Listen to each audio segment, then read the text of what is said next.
Congressman, welcome back here. We have to start with 2024. Donald Trump clearly on his way to the Republican nomination for a third time here. But what's different now is there are lots of never-Trumpers in the GOP. We see that from the Nikki Haley side. Trump facing the criminal trials this year. How do you see this playing out in the coming months?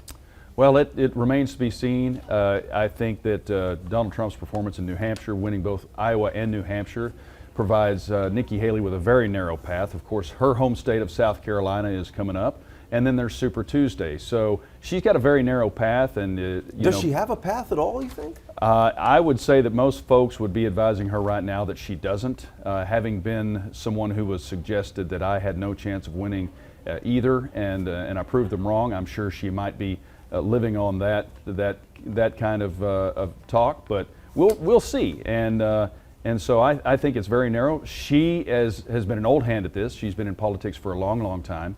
So it's going to be up to her. This morning she's probably waking up wondering, what am I really going to do here, and do I have a path, and what's best for our country and best for our party? Are you surprised to see a number of Republicans behind her? No, not at all. I think Americans are ready for a new way of leadership and a new president, because this one is failing us spectacularly. So we're ready to unite and forge ahead with a change of administration so we can right this ship. Congressman, Republicans obviously lost the midterms in 2018, lost the general in 2020, lost the midterms in 2022. Republican voters have essentially, cornered and dismissed Nikki Haley a lot, Ron DeSantis as well. What's your takeaway from this so far? Politics is always remarkable, and there's always surprises around every corner. You never know what's going to happen, but ultimately I think the American people as a whole, Republicans and independents, are ready for a change in leadership, because the job of the federal government is to protect Americans, and the border has been an absolute disaster for Joe Biden since he took office, and now every community in the country is feeling the effects of that. So our entire country is united on the fact that this administration is not securing the border. That is a national security issue, and he is not right for the job. Let's talk about the border in a moment, but Republicans clearly running on that issue, Democrats running on abortion and the restrictions on that side. How concerned are you that abortion might be an issue that alienates younger voters and suburban women, which Republicans clearly need? I think right now most people are worried about the 100,000 dead from fentanyl poisonings and drug overdoses, human trafficking across the border, and 8 million illegal immigrants overwhelming our schools and our hospitals throughout the whole country. So that has had a cumulative effect, and I think that far supersedes any other issue that might be talked about. Let's talk about spending. Congress keeps kicking this thing down the road here, passing a bill to keep the federal government open to March 1st and then March 9th. Democrats helped pass that, Congressman. Republicans did not yet get what they want at the border, tightening up the border at all.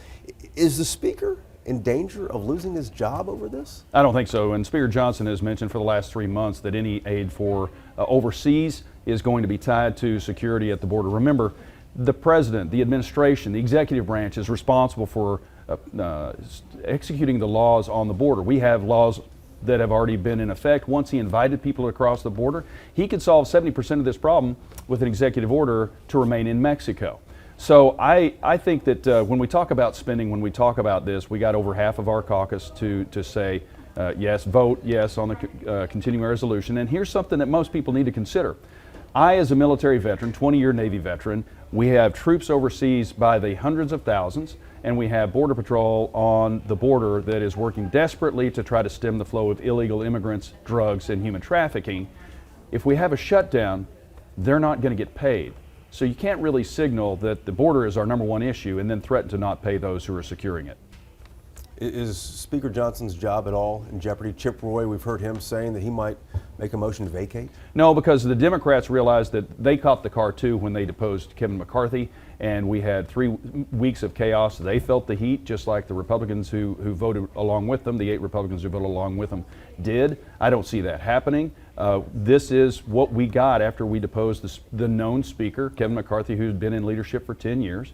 You get Mike Johnson, who's a fantastic man, a great speaker. We have to function as a government. The world is on fire right now, and a shutdown, at this point, nobody has ever explained to me what good a shutdown does. It is a knee-jerk reaction to things that they're upset about, But in reality, a shutdown harms this country far more than it helps anything else going on. A lot of Republicans are saying, listen, if we don't get what we want at the border, let's shut down the border or shut down the government. Do you see that happening at all? I think that that's a constant cry, but I think eventually that we realize that, as I said, the military doesn't get paid, the Border Patrol doesn't get paid in a shutdown. So I don't think that that's going to happen. As I said, the world's on fire.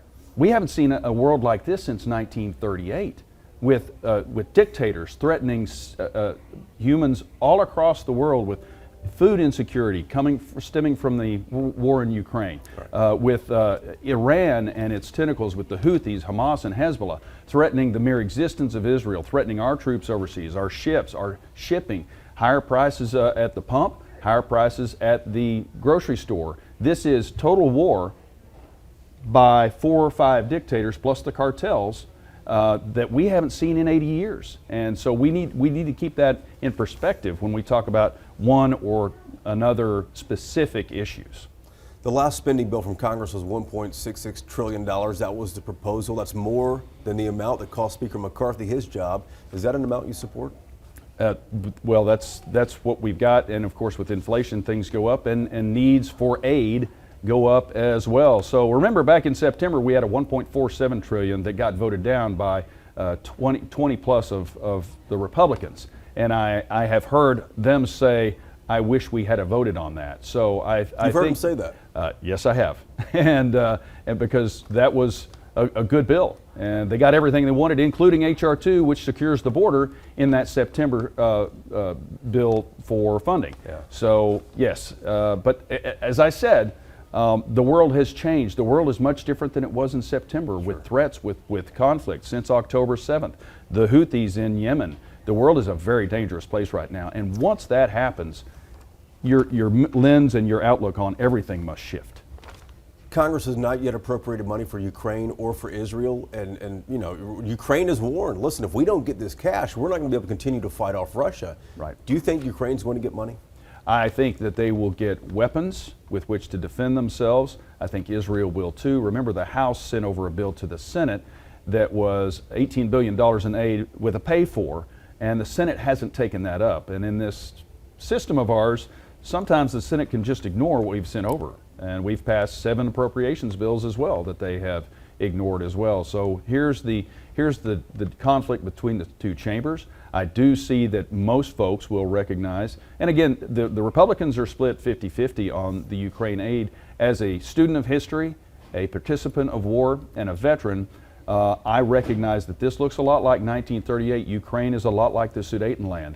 And if evil is allowed to roll through modern civilized nations in 2023, there will be no stopping them.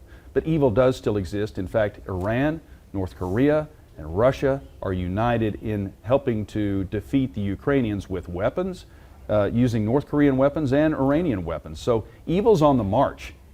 Good people must stand up to stop it. Let's talk about the border for a moment. The Supreme Court ordered Texas to remove that razor wire along the Rio Grande. Some Republicans, including Chip Roy from Austin, want Texas to ignore the Supreme Court's ruling. Is that a good idea?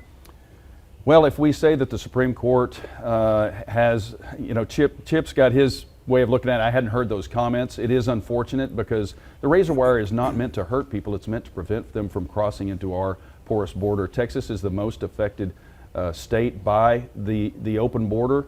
I don't understand why the Biden administration hasn't done more to stop it. Mayorkas says our laws must change, but he's standing by while it happens. So it is unfortunate, but the Supreme Court has made its ruling. We can't pick and choose what the Supreme Court does, and I think that that a couple of conservatives joining with the liberals on the court to say that we must take down that razor wire is definitely unfortunate. I would have liked to have seen that go the other way. Another case the Supreme Court is considering right now is Senate Bill 4 from Texas, essentially this state's show me your papers law, letting law enforcement stop anyone they suspect of not being in the country legally here.